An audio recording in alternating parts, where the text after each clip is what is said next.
l'invité de la matinale. KTO Radio. Et notre invité est le président de la Fédération des médias catholiques, Emmanuel Bonnet. Bonjour. Oui, bonjour. Merci d'être avec nous. Vous êtes également directeur général du Comité français de radio-télévision qui produit l'émission Le Jour du Seigneur sur France 2. Alors, on vous reçoit car aujourd'hui s'ouvrent les 29e journées de Saint-François de Sales jusqu'à vendredi prochain. C'est un événement qui réunit à Lourdes l'ensemble des médias catholiques français et qui les invite à réfléchir cette année à une question aussi simple que pertinente pour leur avenir. À qui veulent et doivent parler les médias catholiques ? J'ai dit, on parle des médias catholiques. Ici, Emmanuel Bonnet, vous pouvez nous préciser qui ils sont, les médias catholiques ? Alors, il y a des réalités très diverses concernant ces médias catholiques. Alors, le socle des médias représentés ici, ce sont d'abord les grands médias nationaux que vous connaissez tous, à savoir La Croix, Famille chrétienne, La Vie, et puis du côté des médias audiovisuels, eh bien, les radios dont vous faites partie, KTO, bien entendu, RCF, Radio Notre-Dame, Le Jour du Seigneur, voilà. Et puis il y a un certain nombre de publications qui nous accompagnent spirituellement, voilà, comme Prions en Église, Aletheia, Le Pèlerin, Magnificat, voilà, ces grands médias auxquels nous avons tous accès. Et puis après, nous retrouvons également la presse locale chrétienne avec les journaux paroissiaux, tous les mouvements qui sont engagés au service des chrétiens, avec la presse des mouvements et services, comme par exemple la presse des scouts, la presse des scouts, du Secours catholique, l'œuvre d'Orient, enfin voilà, tous ces services. Et ces associations, voilà, ces associations catholiques. Et puis il existe aussi encore une presse catholique régionale, voilà, et ainsi que le Signis Cinéma qui est présent localement à travers l'animation de festivals ou la présence dans des jurys, qui fait le pont avec le monde de la culture. C'est très, très florissant, effectivement, le monde du milieu des médias catholiques. Quelle importance recouvrent ces rencontres, d'ailleurs, pour cette presse, pour ces médias français ?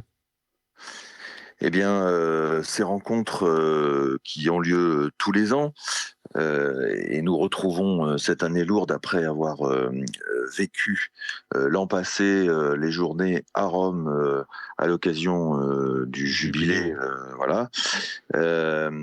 Ça fait plusieurs années maintenant que nous nous retrouvons à Lourdes et que nous partageons ce temps fort.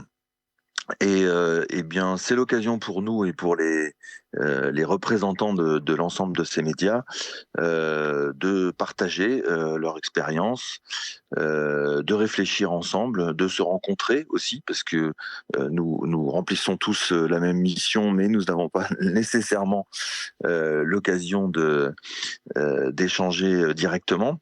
Et donc, nous choisissons un thème chaque année pour réfléchir, se former et faire face aux défis auxquels nous sommes confrontés. Et cette année, d'ailleurs, ce thème, c'est médias catholiques. Médias pour qui ? Expliquez-nous ce choix. Eh bien, Lors des dernières rencontres justement organisées à Rome, nous avons réfléchi un petit peu à notre identité et à ce qui constituait cette spécificité des médias catholiques, et nous avons choisi dans la continuité cette année, et là encore dans un monde qui fait face à de telles évolutions, que nous pensons à notre avenir, et pour penser à cet avenir, eh bien il faut savoir à qui nous nous adressons, à qui nous pouvons nous adresser, et comment rejoindre aussi les publics dans leurs nouveaux usages. Voilà, ce qui nécessite Mmh. eh bien de faire un tour d'horizon sur ce qui les constitue. Et nous allons faire appel pour ce faire à liste du côté de la sociologie qui analyse justement comment les publics catholiques évoluent.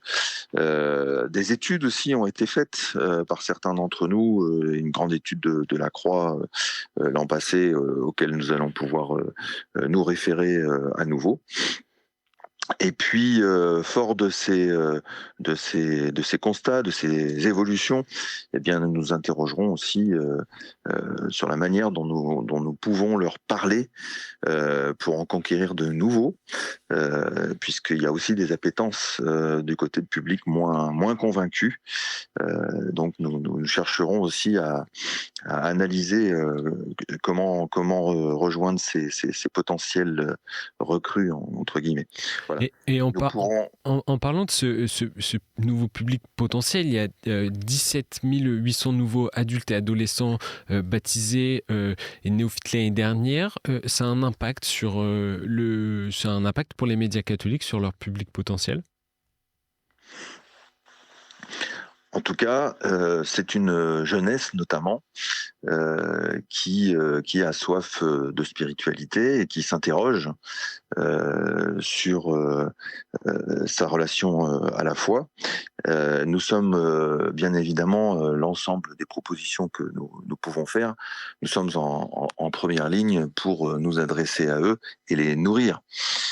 Et d'ailleurs, un certain nombre de nouvelles initiatives fleurissent de part et d'autre, notamment sur le monde du digital. Et certains d'entre eux seront présents parmi nous, comme les lueurs ou comme de nouveaux podcasts, des fondateurs de nouveaux podcasts, mais également avec de nouvelles initiatives d'édition papier, plus classiques, voilà. Et donc, comme la revue du CRI qui paraît, enfin voilà. Donc, ces nouvelles initiatives, évidemment, ont pour vocation de s'adresser Mmh. à ces nouveaux et à ces jeunes publics. Mais et d'un autre côté, les catholiques chez les plus de 60 ans restent majoritaires et on représente donc la plus grosse part des auditeurs, j'imagine, des téléspectateurs ou des lecteurs des médias catholiques actuels. Alors évidemment, ce sont les fondamentaux, et c'est là, c'est de cette manière-là d'ailleurs que les défis sont nombreux pour les médias catholiques, puisque ce public historique est bien sûr encore bien présent et encore fidèle, mais indéniablement il va en diminuant, et ce public-là aussi lui-même évolue dans ses usages. Ça fait partie des problématiques économiques notamment auxquelles nous sommes confrontés, puisque les réalités du nombre d'abonnements de nos différentes publications ou des auditeurs eh bien peut parfois connaître un certain déclin ou une certaine érosion, voilà. Et donc c'est aussi, ces journées sont aussi l'occasion pour nos acteurs de partager des expériences pour relever ces défis à venir. Comment se portent d'ailleurs les médias catholiques français? Eh bien, il peut être contrasté, c'est-à-dire que face à l'érosion justement du nombre d'abonnés ou de certaines audiences, le numérique prend le relais progressivement, mais évidemment pas avec les mêmes réalités, avec les mêmes rentabilités, on va dire, Mmh. puisque les montants d'abonnement ne sont pas évidemment pas les mêmes. Et puis on fait face aussi sur ce terrain du numérique à une appropriation par les plateformes, économiquement par les acteurs du digital et des GAFAM, les fameuses GAFAM, s'approprient un petit peu les ressources publicitaires. Et donc c'est évidemment extrêmement complexe pour nous, pour les acteurs des médias catholiques, mais de l'ensemble des médias français, de trouver un équilibre dans ce contexte. Mmh. Médias qui sont aussi peut-être, j'imagine, poussés à intégrer des nouveaux formats. Vous avez parlé des lueurs aussi, c'est aussi un enjeu pour eux pour continuer à toucher une diversité de public? Complètement. Et alors avec aussi de nouveaux codes, et Mmh. ça c'est aussi une réalité auquel nous devons nous adapter. On voit bien que dans l'ensemble de la société, compte tenu des mouvements du monde, qui peut d'ailleurs être un peu brutal, eh bien les publics se polarisent, adoptent des postures de plus en plus marquées, opposées, avec des difficultés parfois à rester et à entrer en dialogue, et à débattre sereinement. Eh bien, la vocation, quels que soient nos titres, et compte tenu des valeurs que nous portons, eh bien, c'est de rester dans une certaine nuance, un certain rapport aussi à la vérité, à l'accueil de l'autre, et de ces différences que nous œuvrons. Et c'est important aussi de pouvoir euh, dans ces nouveaux codes auxquels les médias sont confrontés, de pouvoir adopter et conserver notre identité et nos valeurs et nos convictions.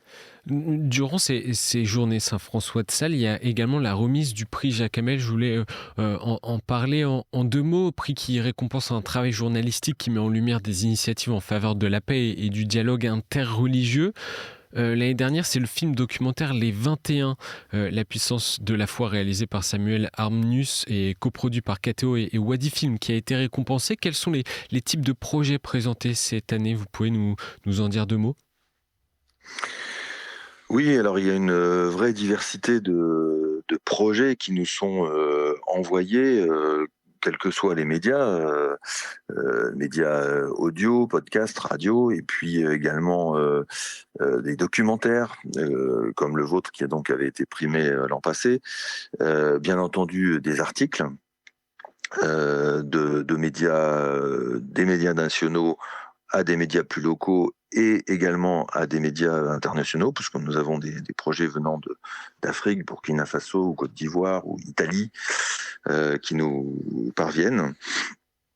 Donc voilà, une vraie diversité, une vraie complémentarité des projets envoyés, et même des ouvrages, des livres qui peuvent être proposés, même si c'est évidemment plus compte tenu de l'axe qui est celui du prix Jacques Hamel, si c'est plus occasionnel.